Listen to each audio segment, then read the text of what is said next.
Hi, everyone. I would like to start by acknowledging the traditional owners of the land on which we meet today. I would also pay my respects to elders past and present. Welcome to Essential Tips for Protecting Critical Identities. My name is Zohra Norouzi, and I'm a security solutions architect based here in Sydney. I've been with AWS for 4.5 years. The first 2.5 years, I was in AWS Premium Support, helping customers use a range of security services. And some of their biggest questions were related to identity management and how to choose the right configuration to provide the right level of access to their resources. Since then, in the last 2 years, I've been a security SA, helping customers to understand how to build securely in the cloud. While dive deep with customers, I realized it is important for them to have a long-term, consistent identity and access management strategy that continues to evolve as AWS evolves. Today's talk is based on my experience and my way to share with you tips to protect your most critical identities. We need to protect critical identities from unauthorized access, such as from lost or compromised credentials. Compromised credentials can be username and password, access keys, or other type of secrets that should have been kept in private but have been lost or inadvertently disclosed. And now the threat actor can use them to gain unauthorized access to your resources. The Australian Signal Directorate, or ASD, publishes an annual cyber threat report. In 2023, they observed that compromised accounts or credentials were the main cybersecurity incident affecting Australian critical infrastructure. AWS Customer Incident Response Team, who help customers to respond to active security events on customer side of shared responsibility, also observed that the majority, 66% of these security events involve compromised credentials. Given that, it is important to build and design your IT system, including your cloud-based system, to protect against compromised credentials. Here is a high-level architecture of a 3-tier web application running on AWS Cloud. As you see, different services working at different tiers. But there are different types of identities also being used in this architecture. For example, everything that runs in AWS account can be accessed and managed with AWS root user. And there are also IAM users or group with a specific permission assigned to them that allow human to access and interact with AWS resources. In addition to human access, there are machine access. For example, you have a workload outside of the AWS that wants to interact with AWS services, and they're using IAM user access key and secret key. But there are other type of credentials that are not managed by AWS IAM. For example, connecting to the operating system of an EC2 instance using SSH or RDP. And within the database or application itself, there are some identities that do some administrative tasks, such as managing or modifying the database. As you see, all of these credentials are long-lived credentials. But what happens if any of these credentials get exposed? I want you to assume that all long-lived credentials will eventually get exposed.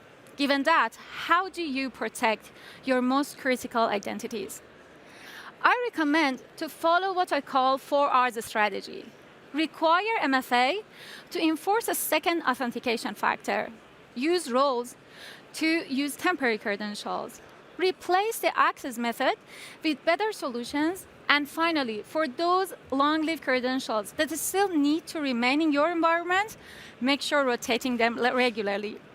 Now let's dive deep into each of these 4Rs and see them in more detail. Due to nature and sensitivity of AWS root user, we are going to start by protecting the root user. Adding an extra layer of authentication to the root user helps to protect it against different types of attacks, such as credential stuffing or phishing. With multi-factor authentication or MFA, users have a device that generates a response to an authentication challenge. Now, both the root user credentials and the response from the MFA device are required to complete the sign-in process. Beginning mid this year, AWS will require MFA for the management account of AWS organization when using Console to sign in. We plan to expand this program to other scenarios as we release features that makes MFA even easier to adopt and manage. To enable MFA for the root user, you need to use AWS Management Console. This process typically takes only 15 minutes per account. You can add and register up to 8 MFA of any supported type of MFA for the root user. But to complete the sign-in, you only need 1 MFA to be available. I recommend that you register multiple MFA for your root user. This helps you to have a backup in case of lost or inaccessible MFA device. But if that happens and you didn't register multiple MFA devices, you have to go through the account recovery procedure. In that procedure, you need to access to the both email address of the account and the primary phone contact number for the account to complete the process. I recommend that 2 different groups of individuals managing those 2 different channels. And the next tip, and the important one, is please do not create access keys for the root user. Access keys can be used without the need to know your account ID, email address, or password. And finally, do not use root user credentials unless it is a specific task that requires root credentials, such as changing the AWS account setting or closing the AWS account. But how to restrict the root usage within your organization? You can use Service Control Policy or SCP. It acts like a permission boundary at account level. In this sample policy, I deny all actions except get, put, and delete S3 bucket policy if the principal is the root user. I exempt these actions as a break glass option if I accidentally block my access within the bucket policy. Now, it is possible to attach these SCP to all of the organization unit or member accounts at account level in the organization. Amazing. In my 4 R's strategy, the first R was require MFA. We required MFA for both the root user of the management account and all of the member accounts. Now the credentials of the root, the email address, and the response from the MFA device are required to complete the sign-in process. The next tip is to avoid using long-lived credentials. Root user credentials, access key, IAM user credentials, and access keys. These credentials are long-lived credentials and they won't expire, which increases the risk if they get exposed. The first step is to avoid using them and removing them from your environment, and instead use temporary credentials. Temporary credentials can be obtained via IAM rules and AWS Security Token Service, or STS. They have limited lifespan, which reduce the risk if they get exposed. The rotation and revocation of these credentials are also managed by STS, so no more manual revocation and rotation headaches for you. And there is no embedding required, unlike embedding access keys in your applications. Now let's dive deep into 2 main scenarios for using IAM rules: human access and machine access. Imagine that your cloud operation team wants to access to AWS resources and manage them. It is not recommended to create IAM user for each of these employees and attach permission to them. It also adds administrative complexity for permission management. AWS IAM Identity Center enables you to connect your preferred source of identity and connect that to the Identity Center to do the authentication. It helps to have a centralized place to see who has access to what within the account and application in your organization. Now let's dive deep and see how the flow works in this solution. User will use their login credentials and your your identity center, your preferred identity center, will do the authentication. The identity center will send the response to AWS IAM Identity Center. Then the identity center will list the roles. These roles are based on the permission sets that assign to the user to access to different accounts. By the time users select one of these roles, the temporary credentials will be generated, and user can use AWS Management Console or CLI to connect and interact with services. But besides human access or machine access, imagine that you have a workload outside of the AWS. Consider two options to give them access to be able to interact with AWS services. AWS System Manager, which supports EC2 instances and a number of non-EC2 instances in a multi-cloud and hybrid environment. You just need to install and configure the agent, and you're ready to go. And the next option is IAM Roles Anywhere, which use public key infrastructure to obtain temporary credentials. We are going to dive deep into this option a bit more.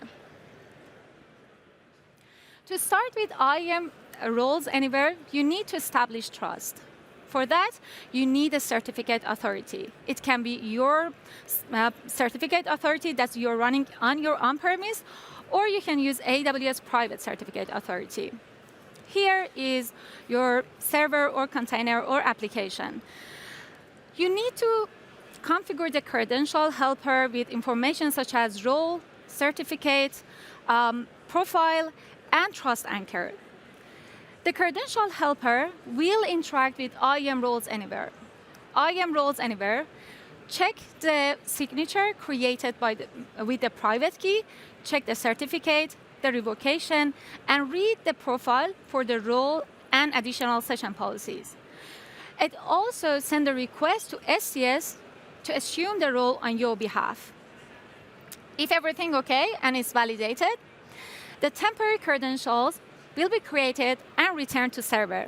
Now the server can use these temporary credentials to interact with AWS services. Amazing. We are one step further. In my 4 Rs strategy, in the second R, we use roles to use temporary credentials for both human and machine access. For human access, we use AWS IAM Identity Center, and for machine access, outside of the AWS, we use IAM Roles Anywhere to obtain temporary credentials. But there are still opportunities to remove the long-lived credentials with better solution in our environment. The most secure credentials is the one that you do not need to store, manage, or handle. For example, there are different ways to connect to the operating system of an EC2 instance. The traditional way is to, for example, use SSH keys consisting public and private key, or using RDP by using username and password. But this approach comes with their own set of challenges. Imagine that you have dozens of users wants to connect to hundreds of EC2 instances. You need to constantly manage those public and private keys at scale. In addition, ideally, you have to rotate those keys regularly. So it is a lot of admin overhead. You also need to establish a public path to and from the internet to the EC2 instance. Ideally, you want your VPC to be completely isolated. Now you need an internet gateway and a public IP address. And lastly, you have to manage security groups to open SSH and RDP to the host. Managing a security group at a scale is also another admin overhead. You can consider 2 options. Amazon EC2 Instance Connect service, which helps you to use AWS Management Console or CLI to securely connect to the operating system of the EC2 instance without the need to manage those SSH keys at scale. And the other option, and my recommendation, is to use AWS Systems Manager Session Manager, which support both Linux, Windows, and a number of non-EC2 instances. We are going to dive a bit more deep into this solution. So to use Session Manager, you need to install an agent. The good part is that this agent comes pre-installed on most of the EC2 instances running in AWS environment. In this scenario, user wants to use AWS Management Console or CLI and use Session Manager to connect to the operating system of the EC2 instance with an internet gateway in place. In this solution, the flow is like this. EC2 instance will initiate an outbound call to the Session Manager. But for this outbound call, EC2 instance require the permission. This permission will be granted by an IAM role. The IAM role will authorize the EC2 instance to communicate with the Session Manager service. From the security group perspective, you do not need to allow any SSH or RDP on the security group in the inbound to the host. So no more security group management required. And a public path is established through the internet gateway. So it allows traffic from EC2 instance to the Session Manager. Now, users who use AWS Management Console or CLI to connect to the EC2 instance, here it is possible to check the IAM policy outside of the OS to check the user permission. If user has the right level of permission, the TLS connection will be established and user will be connected to the EC2 instance. But what if you do not want to have an internet gateway in place? In that case, everything else will remain the same. Instead of using the internet gateway, we are using SSM endpoint or Systems Manager endpoint. EC2 instance will connect to the SSM endpoint to communicate with the Session Manager service. Amazing. In the 4 Rs strategy, the third R was replaced. We replaced the access method with better solution. Instead of managing SSH keys at scale, we are using Session Manager service to connect securely to the operating system of the EC2 instances. But there is still one more tip to go. Imagine that you have a workload that needs to prove their identity to a database application or a third-party service. Traditionally, these credentials might have been embedded in the source code or environment files, but that possesses some security risk because it increases the likelihood of compromised credentials or unauthorized access to your resources. You need to transform the long-lived credentials into short-term credentials. For this purpose, you need a tool that securely manages and store and rotate these credentials in your environment. And it is also beneficial to give your application team a single tool that they can use to securely manage those credentials in your environment. AWS Secret Manager is built to securely store, manage, and rotate the credentials, password, API tokens, and other type of secrets in your environment. So it comes with 5 key capabilities. Encryption at rest by using AWS Key Management Service or KMS. Encryption in transit by providing a private and secure endpoint. Fine-grained access control by using IAM policy and resource-based policy. Rotate the secrets securely, which we are going to talk about this a bit more later, and comprehensive auditing and monitoring with the help of CloudTrail and CloudWatch. This simplifies the secret manager for your application team because now they need to understand only a single set of API to manage the secrets in your environment. Let's see how the secret rotation works in AWS Secret Manager. AWS Secret Manager uses staging label to manage the version of the secret during the rotation. The rotation lambda will do the job of rotation in the following steps. Secret Manager invokes the rotation lambda based on what you schedule, like every 2 hours. The rotation lambda will create a new secret and label that as AWS pending. In the next step, the rotation lambda will change the secret in the database or application and try to access to the database and application with a read-only access. If everything is okay, in the next step, the rotation lambda will update the secret. In this step, the rotation lambda will add a label as AWS current to the new version of the secret and remove AWS pending from label from the secret. It also adds AWS current label to the, AWS previous label to the previous version of the secret. So you have access to the last known good version of the secret in case you need to retain that. Some services, such as Amazon Relational Database Service, Amazon Aurora, or Amazon Redshift, are offering managed services, so managed rotation. So no more manual password rotation headaches for you. Let's dive deep into one of these examples. For example, managed rotation in RDS, managed secret rotation in RDS. In this solution, when you are creating an RDS database or cluster and you select Manage Master User in AWS Secret Manager, AWS Secret Manager will take care of the master user. It securely stores it, make sure it's encrypted, and then rotate it regularly. By default, all secrets created for RDS have a rotation of 7 days. However, it is possible to modify that schedule, and it is also possible to manually rotate those credentials.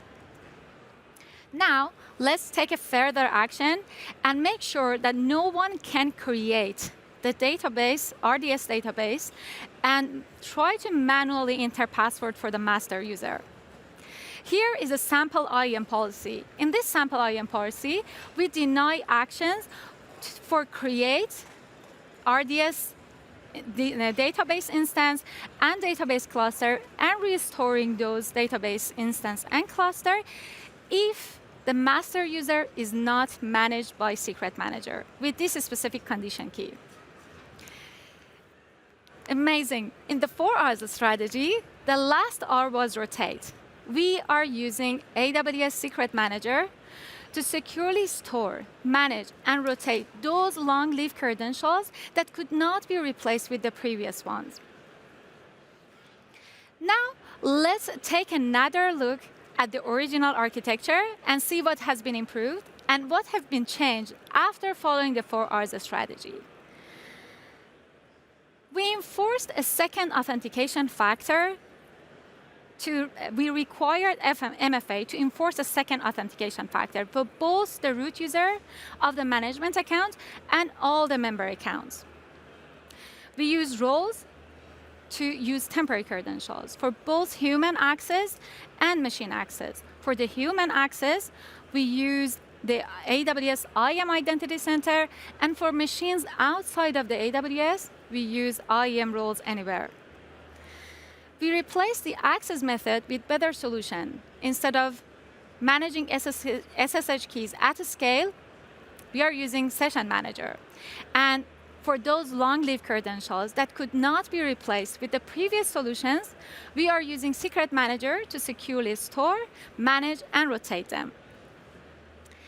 Now let's get ready to scan some QR codes that are going to help you in the 4 R's journey. The first one is require MFA. This resource helps you to use AWS Trusted Advisor to check the MFA status for the root user. For the role, this resource are a list of tutorials to help you how to enable your preferred source of identity provider and connect that to the AWS IAM Identity Center. For the next one, for the replace, this resource helps you to enable Systems Manager by default for all of the EC2 instances in your organization. And lastly, for the rotate, this resource are a list of services that offers managed rotation by using AWS Secret Manager. Please stay with me. There are still 2 more things I want to share with you. If you can't scan the QR code, you also can take a photo of this and use the short version of the URLs under the QR code later. The next one is AWS skillbuilders.aws, which provide more than 600 free digital content and hands-on lab and role-based game. And while you have your phone out, please also go to the conference application and make sure that you are filling out the survey for this talk. It's been a pleasure to share with you my essential tips to protect your most critical identity. Thank you very much, and enjoy your rest of Summit.